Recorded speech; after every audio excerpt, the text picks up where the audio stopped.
Hello, everyone. This is Al Fadi, and I want to welcome you to episode 2 of the Search for Muhammad.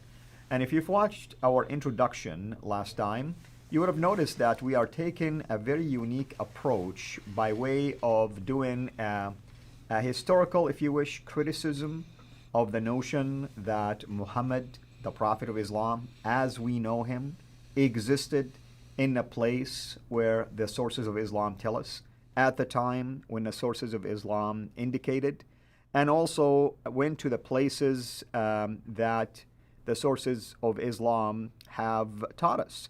However, many new evidence, discoveries, and even ones from the past are starting to point to a very peculiar set of locations, geographical locations that is, and also historical contradictions. In fact, last time I thought Dr. J did an excellent job in pointing out the geographical tension between what we're finding today in connection to possibly, let's call him the real Muhammad, versus the traditional Muhammad.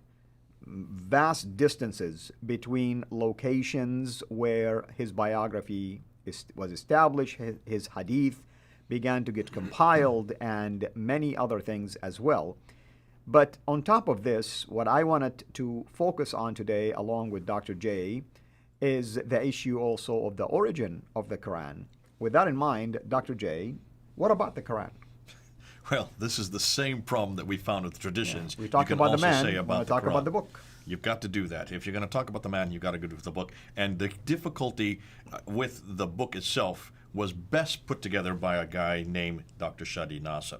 Dr. Shadi Nasser is a graduate, a PhD from Harvard University. He now teaches at Cambridge University. I would suggest in the academic world, he's considered to be probably the foremost on this whole problem of the compilation, or well, let's call it the canonization of the Quran. In fact, let me go to the slides and let's just show what we now are finding. Dr. Shadi Nasser did a book back in 2012 where he talked about the 5 stages of canonization. And these stages, he's saying, existed from within the traditions. They tell us about these so we can actually put them out there for people to understand. But he didn't say that. He said what people aren't doing is they're not looking at each one of these canons to realize a completely different Quran is being introduced in every one of these stages. Let's look at the first one, which is the one we're familiar with, and this is the Uthmanic recension, 652. That's what the Islamic traditions claim. Right. Fascinating. He's writing a book per canon. He hasn't written a book about this first one. Why do you think he hasn't written a book about this first one? Well, I mean, it's quite possible he doesn't have evidence or manuscript evidence of that collection. Maybe there is some questions about the origin of the story itself. It could exactly, be and that's the problem. Yeah. There is just nothing to go to. It's a complete blank. Isn't that interesting? It's the very same problem we're having with all the traditions earlier, with everything we know about Muhammad. We just can't find anything in the 7th century. You hear Muslim after Muslim claim that they can trace the Quran all the way back to Uthman, and then I remember every time they come up there, I said, okay, where is that archetype? Where is that quintessential Quran that you're always talking about? And they always start to refer, well, they talk about the 7 readings, and they talk about the Nafi and Ibn Kathir and Abu Amr and Ibn Amir, and they talk about Asim and Hamza and Kasai. Hold on a minute, those aren't this is not from that time period. This is not from the 7th century. That's the second canonization, and that's what Shadi Nasser, the second canonization from Ibn Mujahid. Let's look at the slide there. Ibn Mujahid, look at the date that we have from Ibn Mujahid. That's 936. That's the 10th century. 10th century is 300 years after Muhammad. Right. And he's introducing these 7 readings. They're called readings. Right. Fascinating. Look at the earliest. I've got it right here. This is the earliest one, this one right here. These are 4 of the 30 that exist, but this one here is by Ibn Amir. And this is the earliest of all of the Qira'at, the 7 readings, and we'll have more that come afterwards. Look at his date, 736. Right, and I want to emphasize 2 things. Ibn Mujahid supposedly canonized these different readings when? 300 years after the supposed canonization by Uthman because of the different readings. Because of the different readings. That's number 1 problem. Number 2, The earliest out of all of those come actually from north, not from Mecca or Medina. This is from Damascus. Exactly. That's 1,200 miles further north. Right. And people aren't looking at the time period, and they're not looking at a map. We did that with the traditions. We looked at a map and we looked at a timeline. Correct. 736, Muhammad died in 632. This is 100 years later that this is introduced, and this is the earliest. Of the 7 that were chosen by Ibn Mujahid in 936, they start from 736 and go all the way up to 805. 805 is the 9th century. So these are 8th and 9th century readings. But this is not all. Because then you have another guy. Let's go up to the slide again, and let's go to the third canon. And this is where he's introducing this other third canon. Now, how would you pronounce his name? Shatibi. Shatibi. Let's make sure you get it correct. Otherwise, I'll desecrate it with my American English, my American Arabic. So Al-Shatibi, he then takes and realizes that there were so many Qur'ans that were being introduced. According to Dr. Shadi Nasser, he says that there could be now he doesn't use the number. I'm looking, and just from all the inferences, there could be as many as 700 of these. 700 of these different, what we know as riwayats. These are different readings, different Qur'ans. Really, they're all different. And the word riwayah is peculiar, by the way, from an Arabic standpoint. It's almost like your storytelling. And that's exactly what they are. Exactly. So here he takes every one of these 7 readings that Ibn Mujahid had introduced in the 10th century, 936. He introduces, look at his date, 1194, that's the late 12th century. Late 12th century, he introduces 2 for each one of the readers. That now you have 14. So the chain now, he's establishing the chain of narration. Chain of narration, the transmitters, the riwayat. We're now up to 21. You think that would be too many, right? No, there's still more. Because I thought it's 1, right? That's right. There's supposed to be only 1. Isn't that what Uthman did at the very beginning? Only had 1, and he burned all the others? That's right. Let's go and see what Shadi Nasser does. Shadi Nasser, well, there's a 4th canon, and here's the 4th canon, Al-Jazari, or Jazari, however you want to pronounce it. Jazari, yeah. And Jazari, he then introduces 3 more readings of the readers.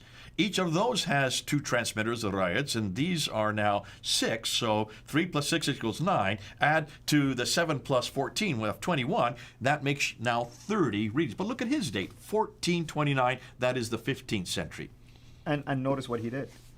He added 3 more canonized readings. How in the world did he know about these canonized readings that even Ibn Mujahid did not include? Or that Al-Shatibi didn't even include. But you're talking about 3 of the ones that were above the 7. That's and remember, Yasser Qadi always said this over and over. These are the creme de la creme. These are the best of the best, these 10. These 10. And he's referring to Nafi, Ibn Kathir, Abu Amr, Ibn Amir, Asim, Hamza al-Kasai, Abu Jafar, Yaqub, and Khalaf. Those are the 10 right there. I've just given you them. What's missing in that list? Well, missing Hafs. Hafs is the missing. One that everybody uses. Everyone uses today is this guy. Where is this guy in that list? Well, if this is the creme de la creme, the top, the best of the best, the 10 readers, he is not there. Interestingly, when did he come in? Well, actually, he was introduced by our good friend Al-Shatibi. He was the one that was not introduced till the 12th century. He is from 1196. Sorry, let me get that again. It's not 796, but he is introduced in 1194. Officially acknowledged. Acknowledged. Yeah. Then that's fascinating. Right. Let me ask you this. Whenever you are looking at manuscripts or anything that has come out of the desert or they found in a museum or whenever they find a new manuscript, what is the first thing you do with a biblical manuscript to see if it's authoritative or not? Well, obviously, they do a lot of things. They want to look at the dating. They want to make sure it compares to what we have today. That's important. Well, how do you do that? Well, you look at earlier manuscripts. Well, you open it up, right? Exactly. You would open and up. You compare. In fact, you do a textual criticism. This is called textual criticism. So what you would do, you would take this manuscript. Now, this is Ibn Amir's, and you would open it up and you would read the text, right? That's what we do with the biblical manuscript. Yeah, and show, please, the reason behind these color codes. I want people to see there are differences. It's telling you. This is read different than the Hafs one. Okay, but that's something we found today. Right. When this was first introduced, did they do that? No, because if Hafs was original, they could have discovered that. Okay, so that is looking back to a standard. That's right. So this is a modern reference point. That means there has to be a standard, which means they at least opened up the book and read the words. Except they did it couple of 100 years later. couple of 100 years later, when they started with this guy Ibn Amir or Nafi or Ibn Kathir or Abu Amr, did they open up one book and read it?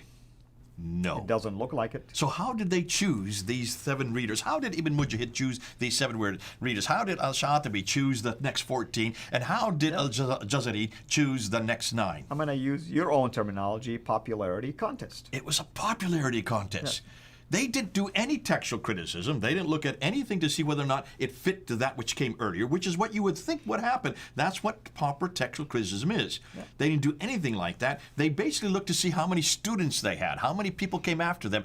Basically, whoever had the longest number of chains of students, they were chosen. They were chosen, but that's not all. Look at this one here. This is the second most popular one. This is called the Warsh. This is known and used all over North Africa. How was this chosen? When this was chosen by Al-Shatibi, why did he choose this guy? Do you know what the reason is behind this?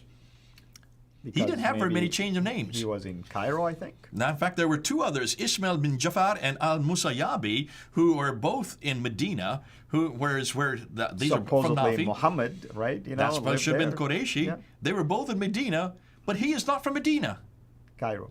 And they had many more students to come after them. So why weren't they chosen? And why did he So choose he lived this in guy? Al-Fustat, known as Al-Qahira. Right? There you go. Yeah. He was from a city that had not been chosen yet. Right. He was from Egypt, from Cairo or Al-Fustat. I have to keep doing that now because I'm going to have Yasser Qadi hammering all over the place. You don't know what the name is. Oh, don't worry. We're doing a deep dive, Dr. We're doing a Qadi. deep dive now. Yeah. When you go back and look at, if that's the reason he was chosen, just because he came from a city that had not been chosen yet, they wanted to make sure they got that city included in all these riwayats. Is that how you choose textual or manuscript evidence or Qur'ans, or in this case, the greatest of all revelations? You know, Jay, it's almost like you telling me, don't watch this guy's channel because they have less followers than me. Has nothing to do with the content, right? You know, I mean, it's almost sound like this. There has been no textual critical analysis done on any of these. Nonetheless, look at the date 1429, that's the 15th century. You're talking about 800 years after Muhammad. They finally got the 30 that they wanted. These are the 30 that were all chosen because of how popular they were or where they lived. Nothing to do with textual criticism. Now they have 30. How many times have you been asked, how is it we can trust Matthew, Mark, Luke, and John? Because you have 4 different gospels of one event or one person's life and what he said and what he did. Now, how can we trust 4? Why don't you have 1? We have 1 Quran. No, you don't have 1 Quran. You have 30 official Qurans. Not one of them come from the time that Muhammad lived. Notice none of these even introduced. The first one that's even written down is a whole 100 years after the fact. That's 736. They go all the way up until 905. From 736 up to 905, that is up until the 10th century, from the 8th century, hundreds of years later, and hundreds of miles away. We're going to talk about that a little later. And I want to add something. I mean, it baffles me. I mean, I truly mean it when I hear so-called scholars who actually buy into this as a authentic source to authenticate the Quran that we have today, to authenticate the so-called the Uthmanic Rasm, the Uthmanic collections. Well, in our case, all of these gospel accounts are eyewitness accounts. Right. Eyewitness account. None of these is eyewitness. Okay, well, 2 of them are eyewitnesses, and 2 got it from the eyewitnesses. You're talking about the gospel accounts. Now, let's just go through this. This became a real problem. Shadi Nasser talks about this, because look, we only have 4 canons there. He said there were 5 canons. So what about the 5th canon? This became a huge problem in Cairo in the 20th century. There in Cairo, they had a problem with high schoolers because the high schoolers were coming to do standardized testing, and as they were writing references about the Quran and they were writing what they had memorized, they were writing verse by verse by verse, the people who were examining the test said, we can't make sense of this because there's 30 different ways of saying the same thing. Right. How do you standardize the test? You can't with 30 different Qurans with saying 30 different things. So they went to a man named Muhammad Ibn al-Husayni al-Haddad, who was a scholar at Al-Azhar University there in Cairo, and they said, could you choose one of them? Could you just choose one of them out of these 30? So he chose this one. He chose this one. This is Hafs' Quran. And where does Hafs come from? He comes from Kufa. Kufa is in Iraq.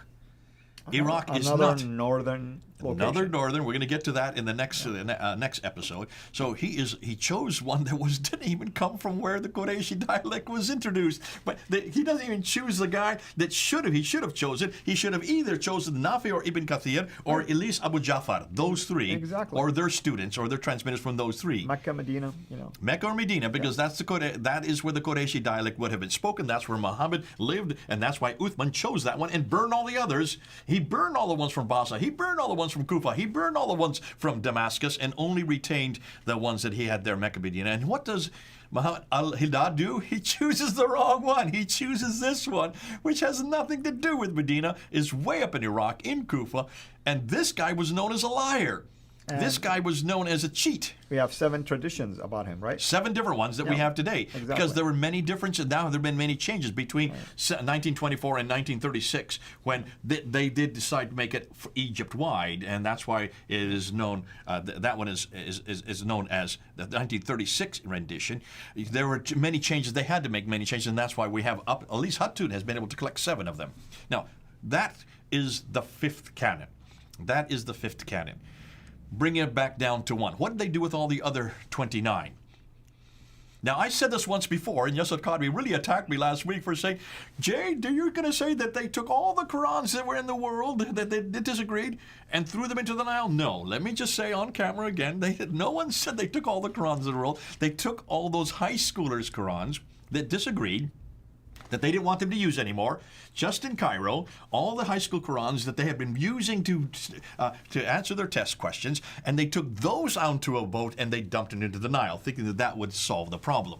And as I said a year and a half ago when I made that video that Yasir Qadri tried to attack, isn't it interesting that they thought they could get rid of it by doing that? That's not how you get rid of Qur'ans. You don't burn them, you don't sink them, you don't secrete them or decrete them, you don't sit there and erase them or try to impose letters into them like Dan Brubaker is finding. That's not going to change it, folks. That's not going to do enough. And you don't delete it off the internet like Yasir Qadri does. And what I want to say, also, you can do what Uthman did, because regardless of whether Uthman burned all of them, some of them, he didn't delete them, he did not eradicate them. We still have variant readings that lasted all the way until the time of 1925. Okay. Let's talk about that in the next episode, because the next episode we're going to move into that. And that's so important, because once we get to the next episode, I want to unpack, there are problems with every one of these canons. But can you see, Shadi Nasser, who is now, the Muslims don't want to deal with him because he's such an intellect, he's such an academic. You don't touch him because of the fact that he is actually going back to the original tradition, and he's just bringing him down to layman's terminology so we can read them and then we can use them. I want to unpack and show you there are problems with every one of these canons. And for that, we are really thankful for the work that people like Dr. Shadi Nasser do, your work, Robert Spencer's work, and Dr. Brubaker's and others as well. Brother, thank you so much. We can't wait, of course, until we hear more in the next episode. And everybody, hopefully you're enjoying this amazing series. I assure you that you are going to hear a lot of groundbreaking information and data that you're not going to hear anywhere else outside of my channel and Vander Films channel, and hopefully others will begin to spread that type of news. Till we meet again, have a blessed day. Thank you so much for taking the time to watch this video. We can't make these quality videos without the help of partners like you. So please consider becoming a Patreon supporter today at patreon.com/Sira International. I want to make sure you always get notified when we release a new video. So please click the bell to be notified, and of course, make sure to subscribe to this channel. If this video was helpful to you, please click the thumbs up. Thank you.